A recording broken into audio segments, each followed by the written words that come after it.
opening up for more people who are not the same, who are not interchangeable, who are irreplaceable for different ways.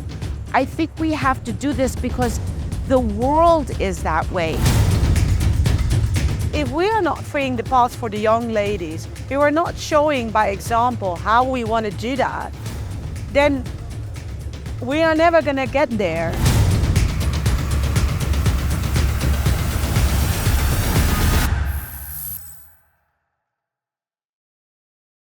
Good afternoon, everyone, and welcome to another podcast. Today we are live at Drupa, and I'm so looking forward to it because this is one of my favorite ones. Today I'm talking with you, Deborah.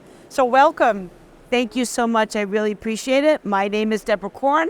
I'm the intergalactic ambassador to the Printerverse and girl number one at Girls Who Print, and I'm so thrilled to be talking with you today. So, Deborah, as we are talked already many times, so what is so important that we have women in our print industry? Because let's be honest, Deborah, we are not doing well, right? No. I had this conversation this morning and it was very interesting because on one hand, there was a female chief operating officer of a company sitting with me, and on another, there was someone who was a former head of worldwide marketing. Mm-hmm. And in his mind, he feels there's so much opportunity in the printing industry, and why isn't this a place for women that women wanted to be attracted to?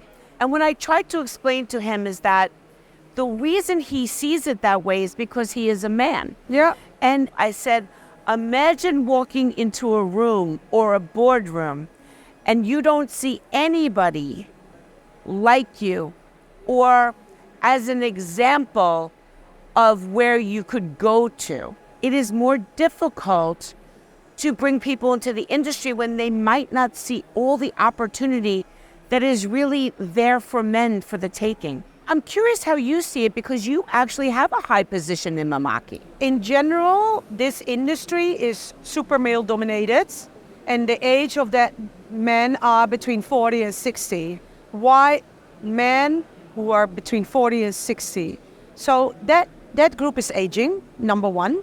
And number two, I saw a survey from, I think, Women in Print Association, the British Women in Print Association. It was 33% only of the total percentages which are women in our industry. If I refer back to Mimaki, we really tried to change, and we did a lot, but we are still in early phase. Yeah. And I need to be honest, if I walk into the boardroom, I'm the only lady over there. There are no other ladies on the same level. Yeah.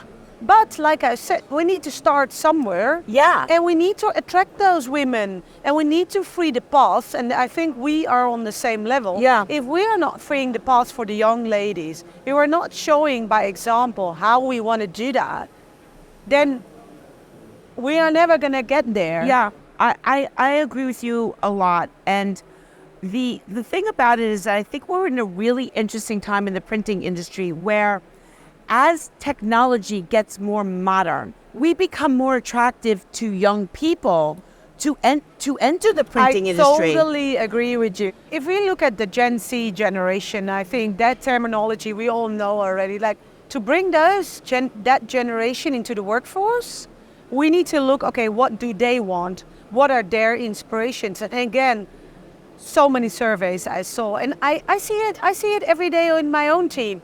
They really want to have flexible working hours. Yeah. They want to have a home office possibility. They do care about our environment. Yes. And sustainability for them is not a buzzword. No.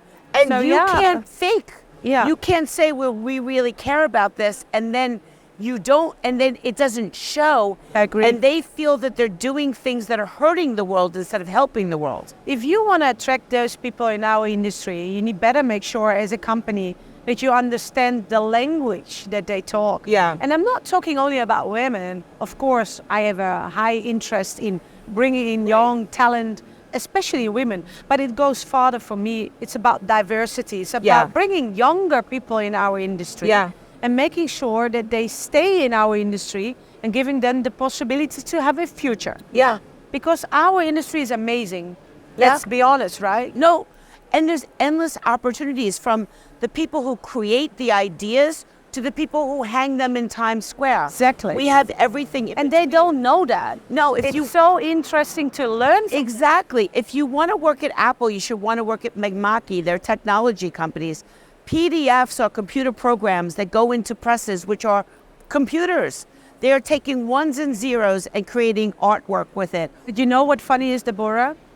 When I started in the IT industry, nobody knew about this industry. Now everybody wants to work in a scale-up or with Apple or have a barista and a dog at the office and hopefully become a scale-up and whatever. Yes, but that is what we're competing with. But we need to learn from that. And because our industry is as much as interesting as that. Yeah. What is diversity, right? If you're just looking at that as gender-based or color-based or orientation-based, then you're missing out of the opportunity to bring diversity of thought, to bring diversity of human experience. We could live in the same place, but you're in a house and I'm in an apartment. And those two perspectives are super important to bring to a conversation and to bring to customers. And opening up for more people who are not the same, who are not interchangeable, who are irreplaceable for different ways. I think we have to do this because the world is that way. And the print, we are still dealing with the world. That's who our customers are, whether they're professional customers or consumers. That's who's consuming print. And they want to feel, to your point, that they're doing good, whether it's supporting organizations that support diversity in every way, any way. We cannot close our eyes anymore for that. Yes. At the end of the day, though, I determined maybe 6 or 7 years ago for Girls Who Print that fighting and clawing to get seats at the men's tables might not be the best path for us. So instead, while it's super important to be at those tables, we need to start creating our own, which means that we need to, from the college students on, start growing our own hiring managers. I totally agree with you. I think it's extremely important to educate and to start the programs as well from the beginning. Yeah. We are here at Drupa. We are here today. It is all about the future of print. And we forget sometimes we need to talk about also the people behind it. We are talking endlessly about technology. We're talking endlessly about new innovations.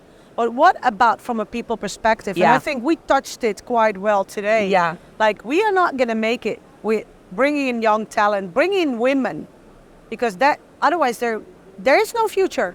I agree with you. And we need to find out with associations like Girls Who Print how we can do that and how we can make it happen, right? Thank you so much. I really do appreciate that. Thank you for coming over. We need people like you, so thank you so much for stepping out and stepping up to help us all. But to continue this podcast, we're going to do a lot of more in the future. I think it's nice to say, all the women out there, also from the competition in the print industry, let's engage. Yes. Let's meet up and let's work together, right? Yeah. Let's come up with one big team and let's talk with each other and see how we can do this. Thank you so much for spending the time watching this podcast. Stay tuned to Mimaki.com to see more content like this and interviews with other industry professionals. And please support the women in the industry. Thanks so much.